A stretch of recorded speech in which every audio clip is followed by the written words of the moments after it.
السلام علیکم ورحمۃ اللہ وبرکاتہ۔ ہم آج کی مجلس میں موافقات عمر رضی اللہ تعالیٰ عنہ کو پڑھیں گے، یعنی سیدنا عمر رضی اللہ تعالیٰ عنہ کی باتوں کا اللہ رب العالمین کے حکم سے موافقت رکھنے کا بیان۔ سبحان اللہ سبحان اللہ۔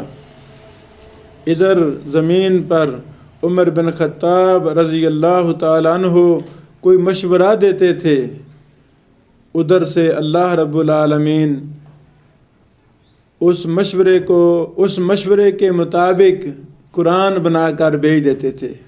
سبحان اللہ۔ انہیں کہتے ہیں موافقات عمر۔ سبحان اللہ۔ یہ حدیث صحیح بخاری حدیث نمبر 402، صحیح مسلم حدیث نمبر 2399 میں ہے۔ سیدنا انس بن مالک نے بیان کیا کہ عمر فاروق رضی اللہ تعالیٰ عنہ نے فرمایا کہ میں نے 3 باتیں ایسی کہیں کہ اس پر اللہ تعالیٰ نے ویسا ہی حکم ارشاد فرمایا۔ میں نے کہا تھا کہ یا رسول اللہ، اگر ہم مقام ابراہیم کو نماز پڑھنے کی جگہ بنا لیں تو اس پر یہ آیت نازل ہوئی، وَاتَّخِذُوا مِن مَّقَامِ إِبْرَاهِيمَ مُصَلًّى، اور تم مقام ابراہیم کو نماز پڑھنے کی جگہ بنا لو۔ دوسری آیت پردہ کے بارے میں ہے۔ میں نے کہا اے اللہ کے رسول صلی اللہ علیہ وسلم، اگر آپ اپنی عورتوں کو پردہ کا حکم دیتے، اللہ اکبر، کیونکہ ان سے اچھے اور برے ہر طرح کے لوگ بات کرتے ہیں، اس پر پردہ کی آیت نازل ہوئی۔ سبحان اللہ۔ اور ایک مرتبہ رسول اللہ صلی اللہ علیہ وسلم کی بیویاں، ہماری مائیں، جوش و خروش میں آپ کی خدمت میں اتفاق کر کے کچھ مطالبات لے کر حاضر ہوئیں۔ میں نے ان سے کہا کہ ہو سکتا ہے کہ اللہ تعالیٰ تمہیں طلاق دلا دیں اور تمہارے بدلے تم سے بہتر مسلمان بیویاں اپنے رسول کو عنایت کریں۔ سبحان اللہ۔ تو یہ آیت کریمہ نازل ہوئی، عسیٰ ربہ ان طلقکن ان یبدلہ ازواجا خیرا منکن۔ اللہ اکبر۔ یہ آیت کریمہ نازل ہوئی۔ ایک دوسری حدیث اس سے ملتی جلتی امی عائشہ صدیقہ رضی اللہ تعالی عنہا بیان کرتی ہیں کہ سیدہ ام المومنین سودا رضی اللہ تعالی عنہا پردہ کا حکم نازل ہونے کے بعد قضاء حاجت کے لیے نکلیں تو وہ باری برکم تھیں، جو انہیں جانتا تھا اس سے پوشیدہ نہیں رہ سکتی تھیں۔ راستے میں سیدنا عمر بن خطاب رضی اللہ تعالی عنہ نے انہیں دیکھا اور کہا اے سودا، ہاں اللہ کی قسم آپ ہم سے اپنے آپ کو نہیں چھپا سکتی، دیکھیے تو آپ کس طرح باہر نکلی ہیں۔ بیان کیا کہ سیدہ سودا رضی اللہ تعالی عنہا الٹے پاؤں وہاں سے واپس آ گئیں۔ رسول اللہ صلی اللہ علیہ وسلم اس وقت میرے حجرہ میں تشریف رکھتے تھے اور رات کا کھانا کھا رہے تھے۔ نبی کریم صلی اللہ علیہ وسلم کے ہاتھ میں اس وقت گوشت کی ایک ہڈی تھی۔ سیدہ سودا رضی اللہ تعالی عنہا نے داخل ہوتے ہی فرمایا کہ اے اللہ کے رسول صلی اللہ علیہ وسلم، میں قضاء حاجت کے لیے نکلی تھی تو عمر رضی اللہ تعالیٰ عنہ نے مجھ سے باتیں کیں۔ بیان کیا کہ آپ پر وحی کا نزول شروع ہو گیا اور تھوڑی دیر بعد یہ کیفیت ختم ہوئی۔ ہڈی اب بھی آپ کے ہاتھ میں تھی، آپ نے اسے رکھا بھی نہیں تھا۔ پھر نبی کریم صلی اللہ علیہ وسلم نے فرمایا کہ تمہیں اللہ کی طرف سے قضاء حاجت کے لیے باہر جانے کی اجازت دے دی گئی ہے۔ اللہ اکبر اللہ اکبر۔ اسی طرح ایک حدیث سیدنا عبداللہ بن عمر نے بیان کی ہے۔ یہ حدیث صحیح بخاری 4670 نمبر، صحیح مسلم 2400 نمبر ہے کہ جب عبداللہ بن ابی منافقوں کا سردار فوت ہوا تو اس کا بیٹا عبداللہ بن عبداللہ رسول اللہ صلی اللہ علیہ وسلم کی خدمت میں حاضر ہوا اور عرض کیا کہ آپ اپنی قمیص ان کے والد کے کفن کے لیے عنایت فرما دیں۔ نبی کریم صلی اللہ علیہ وسلم نے قمیض اسے دے دی۔ پھر انہوں نے عرض کیا کہ آپ نماز جنازہ بھی پڑھا دیں۔ نبی کریم صلی اللہ علیہ وسلم نماز جنازہ پڑھانے کے لیے کھڑے ہوئے۔ اتنے میں سیدنا عمر رضی اللہ تعالیٰ عنہ نے آپ صلی اللہ علیہ وسلم کا دامن پکڑ لیا اور عرض کیا، یا رسول اللہ، اس کی نماز جنازے پڑھانے جا رہے ہیں، جبکہ اللہ تعالیٰ نے آپ کو اس سے منع بھی فرما دیا ہے۔ تو نبی کریم صلی اللہ علیہ وسلم نے فرمایا، اللہ تعالیٰ نے مجھے اختیار دیا ہے، فرمایا ہے استغفر لہم او لا تستغفر لہم ان تستغفر لہم 70 مرہ، اگر آپ ان کے لیے استغفار کریں خواہ نہ کریں، اگر آپ ان کے لیے 70 بار بھی استغفار کریں گے تب بھی اللہ انہیں نہیں بخشے گا، اس لیے میں 70 مرتبہ سے بھی زیادہ استغفار کروں گا۔ اللہ اکبر! ممکن ہے اللہ تعالیٰ زیادہ استغفار کرنے سے معاف کر دے۔ تو عمر رضی اللہ تعالیٰ عنہ نے فرمایا، یہ تو منافق ہے، یہ تو منافق ہے۔ سیدنا عمر نے ابن عمر رضی اللہ تعالیٰ عنہ نے بیان کیا کہ آخر نبی کریم صلی اللہ علیہ وسلم نے اس کی نماز جنازہ پڑھائی۔ اس کے بعد اللہ تعالیٰ نے یہ حکم نازل فرمایا، وَلَا تُصَلِّ عَلَىٰ أَحَدٍ مِّنْهُمْ مَاتَ أَبَدًا وَلَا تَقُمْ عَلَىٰ قَبْرِهِ، کہ اور ان میں سے جو کوئی مر جائے اس پر کبھی بھی نماز نہ پڑھیے اور نہ اس کی قبر پر کھڑا ہوئیے۔ اللہ اکبر! اسی طرح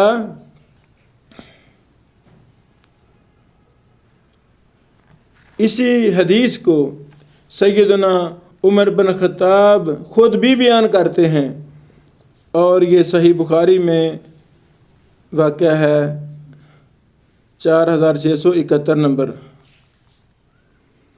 سیدنا عمر بن خطاب کے فضائل میں سے ایک یہ بھی بہت بڑی فضیلت ہے کہ بلا شبہ اللہ تعالیٰ نے حق کو عمر رضی اللہ تعالیٰ عنہ کی زبان اور دل پر جاری فرما دیا تھا۔ اس حدیث کے راوی سیدنا ابن عمر رضی اللہ تعالیٰ عنہما ہیں۔ یہ حدیث سنن ترمذی 3682 نمبر میں صحیح حدیث ہے کہ رسول اللہ صلی اللہ علیہ وسلم نے فرمایا، اللہ تعالیٰ نے حق کو عمر کی زبان اور دل پر جاری فرما دیا ہے۔ سیدنا عمر عبداللہ بن عمر رضی اللہ عنہما کہتے ہیں، کبھی کوئی ایسا واقعہ نہیں ہوا جس میں لوگوں نے اپنی رائے پیش کی ہوں اور عمر نے یا ابن خطاب نے، راوی خارجہ کو شک ہوا، بھی رائے دی ہو، پھر قرآن اسی رائے کے مطابق نازل ہوا جیسا عمر بن خطاب رضی اللہ تعالیٰ عنہ نے کہا ہوتا۔ اللہ اکبر! اللہ اکبر! اسی طرح ایک حدیث سیدنا ابو ذر الغفاری رضی اللہ تعالیٰ عنہ بیان کرتے ہیں کہ میں نے رسول اللہ صلی اللہ علیہ وسلم کو فرماتے ہوئے سنا، اللہ تعالیٰ نے عمر کی زبان پر حق رکھ دیا ہے اور وہ اسی کے ساتھ بولتے ہیں۔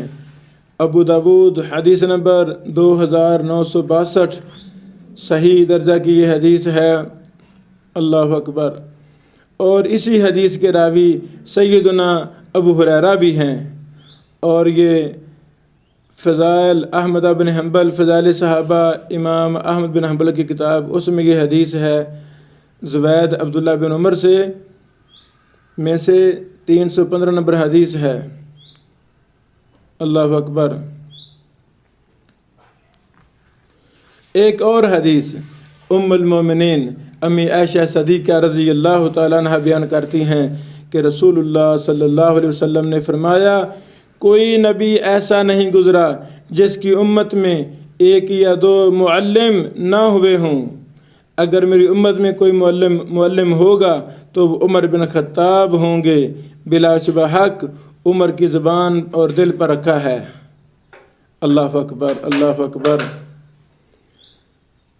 عمر رضی اللہ تعالی عنہ فتنوں کے سامنے ایک بند دروازہ ہیں۔ یہ حدیث سیدنا حذیفہ رضی اللہ تعالیٰ عنہ نے فرمایا۔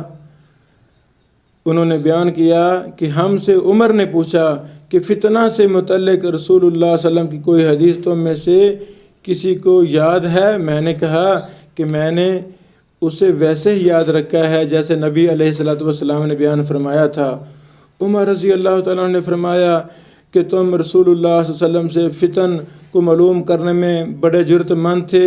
اللہ کے رسول صلی اللہ علیہ وسلم نے فرمایا کہ انسان کے گھر والے، مال، اولاد اور پڑوسی سب فتنہ ہیں، اور نماز، روزہ، صدقہ، اچھی بات کے لیے لوگوں کو حکم کرنا اور بری باتوں سے روکنا ان فتنوں کا کفارہ ہے۔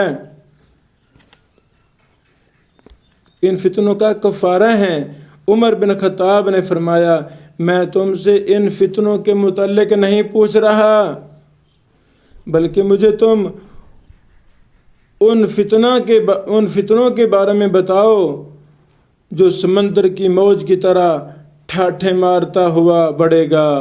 اس پر میں نے کہا یا امیر المومنین، آپ اس سے مطمئن رہیں، آپ کے اور اس فتنہ کے درمیان ایک بند دروازہ ہے۔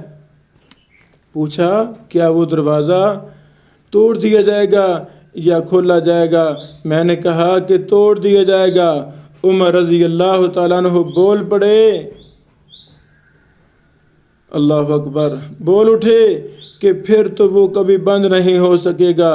شقیق نے کہا کہ ہم نے سیدنا حذیفہ سے پوچھا کیا عمر اس دروازے کے متعلق کچھ علم رکھتے تھے؟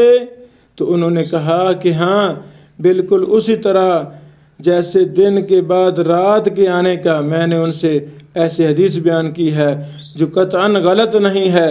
ہمیں اس کے متعلق سیدنا حذیفہ رضی اللہ تعالی عنہ سے پوچھنے میں ڈر ہوتا تھا، اس لیے ہم نے مسروق سے کہا کہ وہ پوچھیں۔ انہوں نے دریافت کیا تو آپ نے بتایا کہ وہ دروازہ خود عمر رضی اللہ تعالی عنہ ہی تھے۔ اللہ اکبر، اتنے غیرت مند، جرت مند، بہادر انسان تھے سیدنا عمر رضی اللہ تعالی عنہ۔ اسی طرح رسول اللہ صلی اللہ علیہ وسلم کی وفات کے بعد عمر رضی اللہ تعالیٰ عنہ کا ڈرنا، اس حدیث کے راوی سیدنا ابو موسیٰ اشعری ہیں۔ وہ فرماتے ہیں کہ مجھ سے سیدنا عبداللہ بن عمر نے پوچھا کیا تم کو معلوم ہے کہ میرے والد نے تمہارے والد کو کیا جواب دیا تھا؟ انہوں نے کہا مجھے معلوم نہیں۔ تو سیدنا عبداللہ بن عمر رضی اللہ تعالی عنہما نے کہا کہ میرے والد نے تمہارے والد سے کہا اے ابو موسیٰ، کیا تم اس بات پر راضی ہو کہ رسول اللہ صلی اللہ علیہ وسلم کے ساتھ ہمارا اسلام قبول کرنا، آپ صلی اللہ علیہ وسلم کے ساتھ ہماری ہجرت کرنا، آپ صلی اللہ علیہ وسلم کے ساتھ ہمارا جہاد کرنا، اور ہمارے تمام اعمال جو ہم نے آپ کی زندگی میں کیے ہیں ان کے بدلہ میں ہم اپنے ان اعمال سے نجات پا جائیں جو ہم نے آپ کی بات کیے ہیں، اگرچہ وہ نیک بھی ہوں، بس برابری پر معاملہ ختم ہو جائے۔ اس پر آپ کے والد نے میرے والد سے کہا اللہ کی قسم میں اس پر راضی نہیں ہوں۔ اللہ اکبر، ہم نے رسول اللہ صلی اللہ علیہ وسلم کے بعد بھی جہاد کیا، نمازیں پڑھیں، روزے رکھے اور بہت سے اعمال خیر کیے، اور ہمارے ہاتھ پر ایک مخلوق نے اسلام قبول کیا، ہم تو اس کے ثواب کی بھی امید رکھتے ہیں۔ اس پر میرے والد نے کہا خیر ابھی تم سمجھو، لیکن جہاں تک میرا سوال ہے اس ذات کی قسم جس کے ہاتھ میں میری جان ہے، میری خواہش ہے کہ آپ صلی اللہ علیہ وسلم کی زندگی میں کیے ہوئے ہمارے اعمال محفوظ رہے ہوں، اور جتنے اعمال ہم نے آپ کے بعد کیے ہیں ان سب سے اس کے بدلہ میں ہم نجات پا جائیں اور برابر پر معاملہ ختم ہو جائے۔ ابو بردہ کہتے ہیں اس پر میں نے کہا اللہ کی قسم آپ کے والد عمر میرے والد ابو موسیٰ سے بہتر تھے۔ اللہ اکبر، اللہ اکبر۔ یہ لمبی حدیث صحیح بخاری حدیث نمبر 3915 میں ہے۔ حضرات گرامی، ان باتوں پر، ان حدیثوں پر ہمارا ایمان ہے، ہمیں ان کو بارہا سننا ہے، ہمیں ان کو پڑھنا ہے، ان کی شروحات دیکھنی ہیں تاکہ ان احادیث کی مزید وضاحت ہمیں ملے۔ صحیح فضائل صحابہ جو ہم پیش کرنے کی سعادت حاصل کر رہے ہیں، یہ کتاب شائع ہو چکی ہے، اردو زبان میں ہم نے اس کو شائع کر دیا ہے الحمدللہ۔ اس کو حاصل کریں، اسے خریدیں، اس کو تحائف میں تقسیم کریں، ہر جگہ اس مبارک کتاب کو پہنچائیں تاکہ صحابہ کے فضائل، ہمارے محبوبوں کے فضائل، اللہ کے محبوبوں کے فضائل، محمد رسول اللہ صلی اللہ علیہ وسلم کے محبوبوں کے فضائل دنیا کے گھر گھر میں پہنچیں۔ اللہ تعالی ہمیں عمل کی توفیق عطا فرمائے۔ السلام علیکم ورحمۃ اللہ وبرکاتہ۔